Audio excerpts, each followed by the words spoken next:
को क्या करना चाहिए कि वो आगे बढ़े? क्या करना चाहिए आगे बढ़ें? उनको सबसे पहली बात तो नमाज़ें वक्त पर पढ़नी चाहिए हैं। 7 साल के बाद नमाज़ें पढ़ने की आदत डाल देनी चाहिए। 10 साल की उम्र में फ़र्ज़ हो जाती हैं। कोई नमाज़ छोड़नी नहीं चाहिए जिनकी 10 साल उम्र हो गई है उनकी।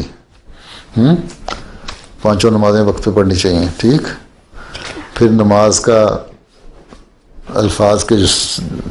अल्फाज जितने हैं, दुआएं जो हैं, सब कुछ है, वो अच्छी तरह याद करने के बाद उसका तर्जुमा सीखना चाहिए। ठीक। ट्रांसलेशन आनी चाहिए।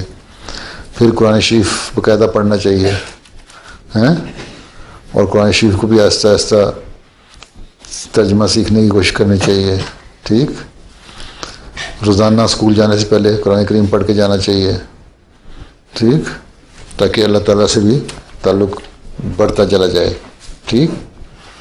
नेकी की बातें करने की तौफीक ज़्यादा मिले हैं।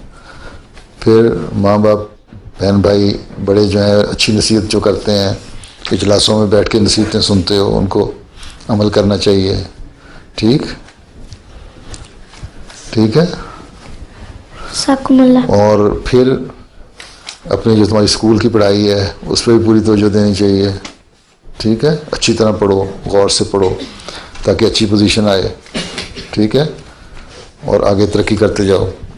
तो दीन की तालीम को भी और दुनिया की तालीम को, स्कूल की तालीम को भी, सारी जो तुम्हारी एजुकेशन है ना, उसको अच्छी तरह हासिल करो। किसी चीज़ में पीछे नहीं रहना चाहिए। एक नेकियों में आगे बढ़ना चाहिए कि कुरान करीम में लिखा हुआ है कि नेकियों में आगे बढ़ो। हर अच्छा काम जो है ना उसमें आगे बढ़ो। ठीक है। जब हम देखो ना कि स्वयं ने कोई अच्छा काम किया है तो तुम कोशिश करो कि मैंने इससे ज़्यादा अच्छा काम करना है हैं। जब कवीम तुम्हें देखता है कि तुमने कोई अच्छा काम किया है, स्वयं को देख के, तो वो तुम्हारे से भी ज़्यादा अच्छा काम करने, फिर और अच्छा काम करे। हर एक बुराइयों में बढ़ने के बजाय ना नेकियों में आगे बढ़ो एक दूसरे से, फिर तुम लोग अच्छे वक्फे नौ बनोगे।